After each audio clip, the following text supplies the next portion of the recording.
So we're here on day 3 of the Democratic National Convention. I'm standing here with the one and only Shawn Fain, president of the mighty United Auto Workers Union.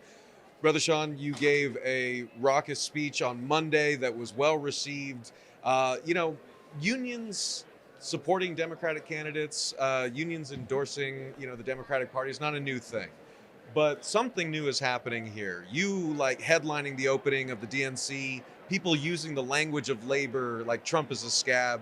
What do you think it says about today's labor movement and today's Democratic Party that this is happening right now? Well, I just think the party is realizing, they're getting back to the roots. I mean, the roots of this party were, embedded in, supporting working class people, and that was always the hardcore base.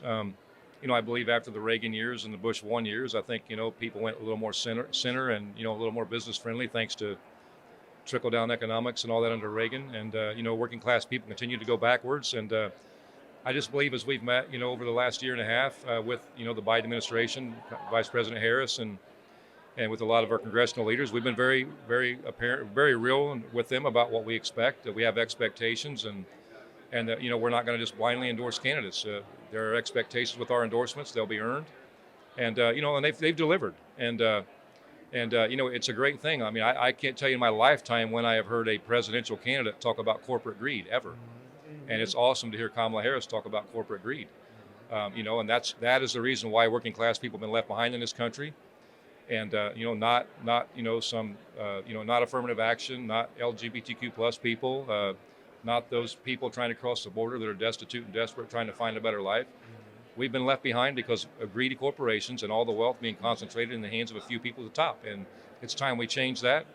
And the one thing I say, the billionaire class and the corporate class have the money, but the working class have the votes. And so as long as they support our initiatives, they're going to win.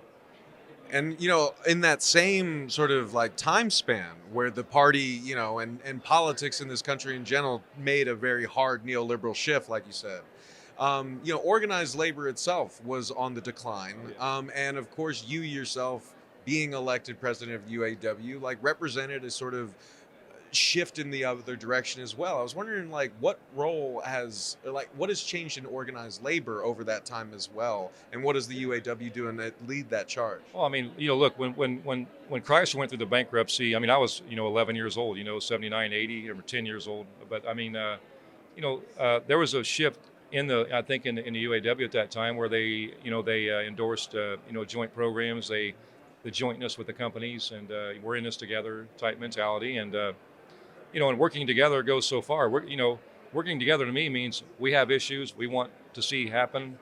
You have issues. Let's figure out a way that we both come out good in this. But the way, jointness has worked for us over the last 40 years has been the company wants this, and if you do what they want, we're working together. If you don't, you're not a good person. And so it doesn't work for our workers. Our workers have fallen further and further behind.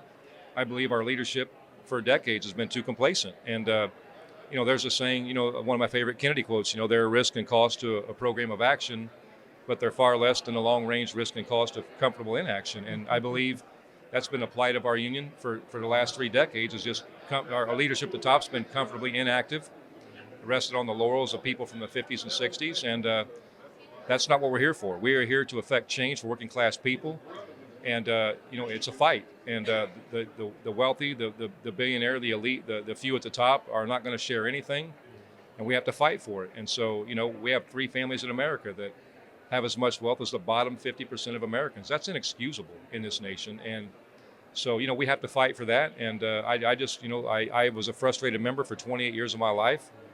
And but I was always active, and when we were able, thanks to the work of UAWD, to get one member, one vote passed, threw my name in a hat, and I'm standing here today because of that. And I didn't run to play around. I ran to reform this union and to get this union on the right track and lead it. Our job as union leaders and our job as organized labor should be to lead. We have an obligation to lead the working class, union or not. And we've seen the work of that already. We bargained a great contract, and you saw within 2 weeks, Toyota gave big raises to their people. Honda followed suit, Nissan did, because they know we're coming for them. And we call that the UAW bump. And that's what happens when you have vibrant unions working hard, bargaining good contracts. Everyone benefits. When I was growing up, admittedly, as a deeply conservative guy who didn't know shit about unions, and in fact grew up in a kind of anti-union family 20 years ago, 30 years ago. Anytime folks started to talk about, economic populism or the kind of issues that you're expressing now, it was immediately like, that's class warfare, that's class war. But like you are, and the labor movement is really like not shying away from the language of class war. Like, what do you think has really changed? Well, because here's the problem. Class warfare has been going on in this country for 40 years. I mean, the problem is when the billionaire class is taking everything, they don't consider it class warfare. As long as they got when they structure the laws and everything to benefit them while workers suffer, it's not class warfare to them, but it's exactly what it is. It's been going on for 40 years, but the only difference is now we're going to call it for what it is. And I'm not going to run from that. I mean, yeah, we're in a class war. We've been in one for 40 years, and it's time the working class fights back. And whenever the working class fights back, they don't like it. And just sorry, two more quick questions. Like one, it was historic that President Biden, became the first sitting president to walk a picket line during the UAW's stand-up strike. Right? For folks out there who are also asking, like, what beyond that is important, symbolic, historically, what else has the Democratic Party done to support working people in the labor movement? And what else would you like to see them do to support working people in the labor movement? I mean, they've done a lot. I mean, under the Biden administration, they have done a hell of a lot. You look at the Teamsters, for instance. I mean, you had Teamsters here yesterday speaking about the fact that the Biden administration bailed out their pension fund. That's a big deal, hundreds of millions of dollars. You look at, the IRA, with the money they created there, the programs they created to build a bunch of factories, battery and EV factories in the United States. Contrary to anything Trump ever did, which was watch factories leave the country, they're actually building factories in this country because of the work the Biden-Harris administration did. We benefited from that in Lordstown, Ohio, a plant that closed under Donald Trump's presidency. Workers were left behind. They were sent all over the country. Now we have a battery plant there, and those workers that were left behind by Trump are coming back under Kamala Harris and Joe Biden. And, you look at the PRO Act. I mean, and this is the biggest indicator to me of why we look at party lines and why people talk about why do we always endorse Democrats. When we tried to pass the PRO Act, every Republican voted against it. Not one Republican supported it. Only Democrats supported it, and it didn't pass, unfortunately. But at the end of the day, it's very clear when you look at the body of work of Donald Trump, Kamala Harris, the Biden administration.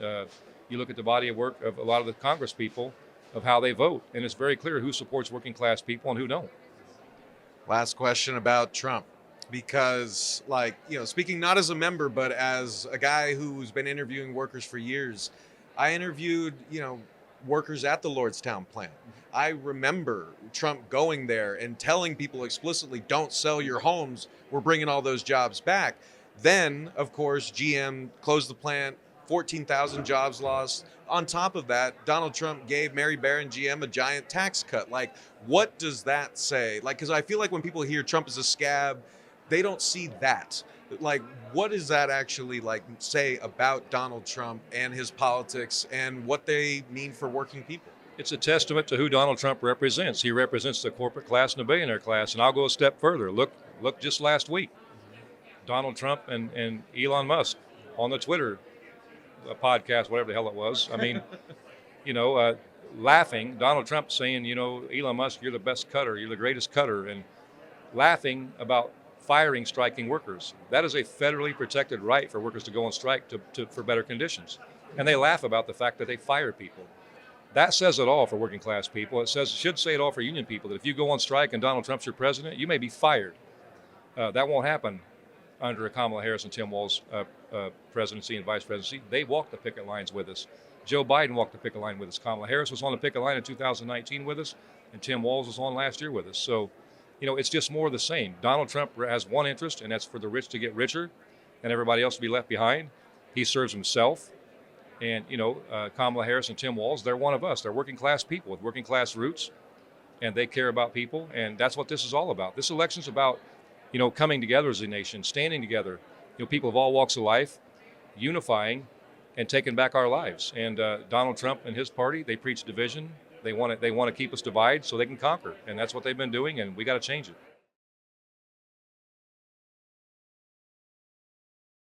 Thank you so much for watching the Real News Network, where we lift up the voices, stories, and struggles that you care about most. And we need your help to keep doing this work. So please tap your screen now, subscribe, and donate to the Real News Network. Solidarity forever.